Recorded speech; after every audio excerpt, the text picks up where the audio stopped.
Existem dois medos que as pessoas têm ao redor da ideia de educação domiciliar. As crianças vão crescer com menos habilidades sociais. E 2, especialmente se elas vierem de pais pobres, elas podem ter uma educação, no final, pior. E nenhum desses dois medos é verdade.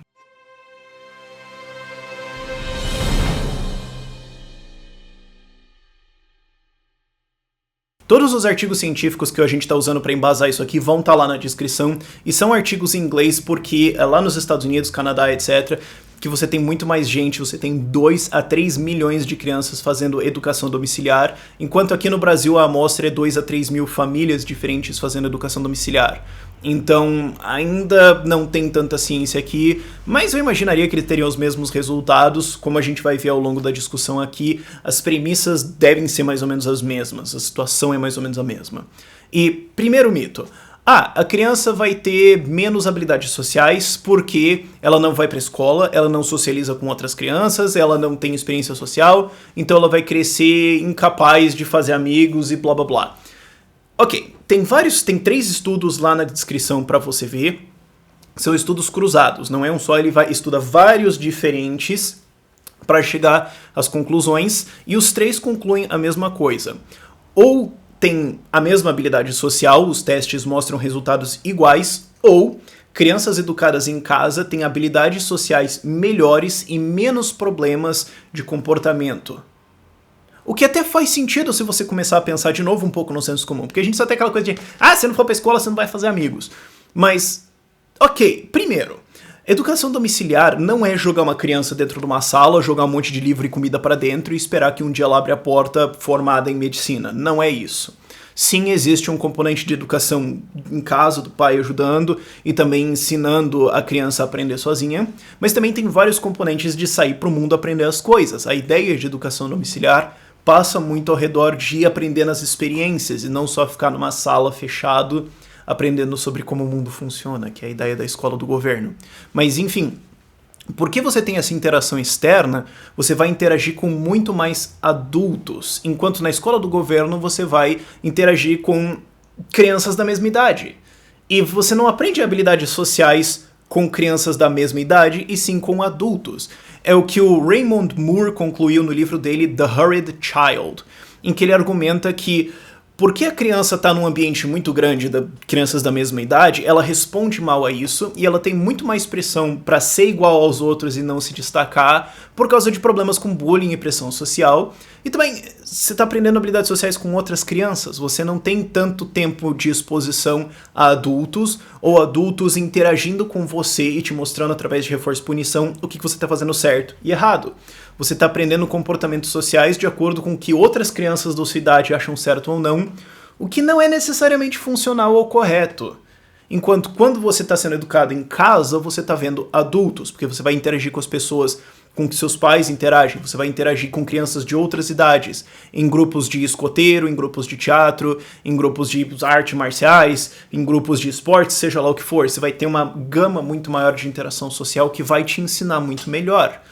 Então, essa ideia de que, mas se você não for para a escola, não tem muito sentido no senso comum, e os artigos científicos mostram exatamente o contrário. E sobre performance acadêmica, faz sentido num senso comum você imaginar que pais com mais formação acadêmica, mais dinheiro, ou até que são professores, teriam filhos com um desempenho acadêmico melhor se eles fossem educados em casa, mas o filho do pai pobre, ignorante, mal estudado, etc., provavelmente teria um resultado pior, né?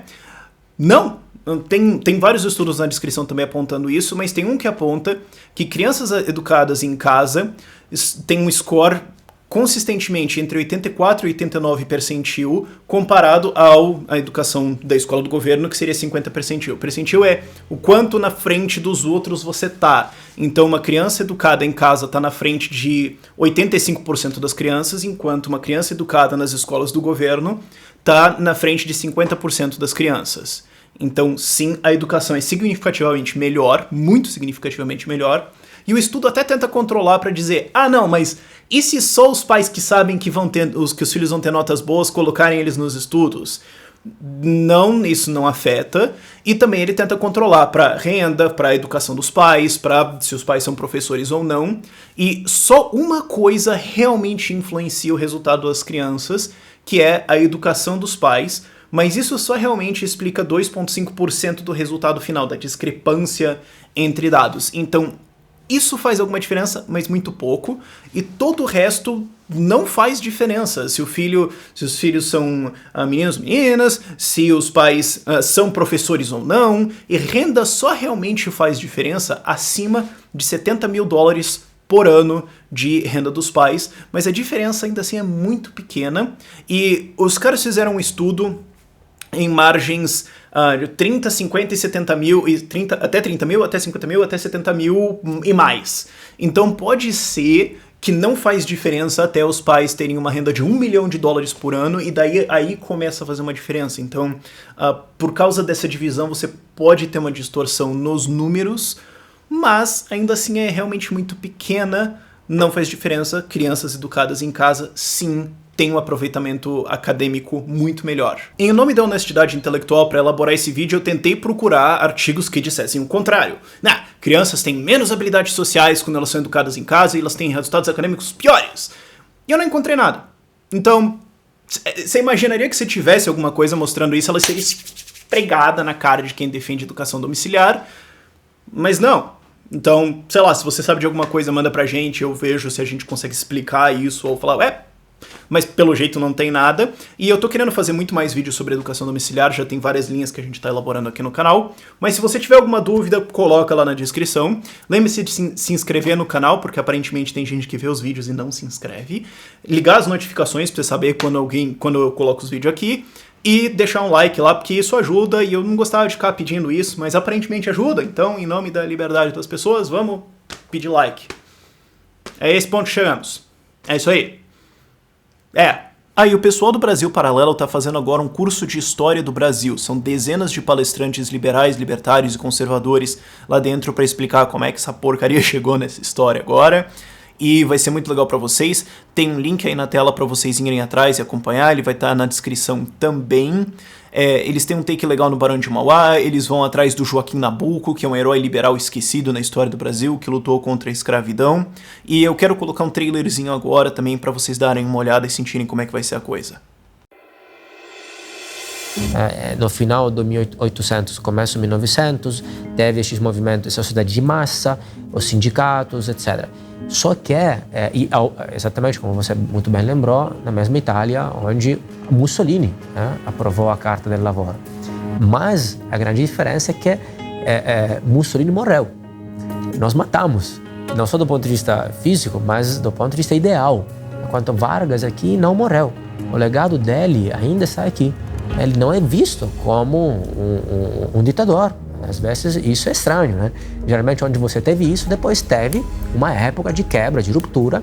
Vamos esquecer este passado até porque às vezes é visto como um tabu, a meu ver, justamente, uma mancha da história, e vamos para uma nova democracia, mais moderna, uma liberal democracia. É o que ainda que está acontecendo, não aconteceu plenamente. É a tentativa, é o que está se fazendo. Temos que cortar as raízes com este passado triste, negativo, e pensar numa economia mais de futuro.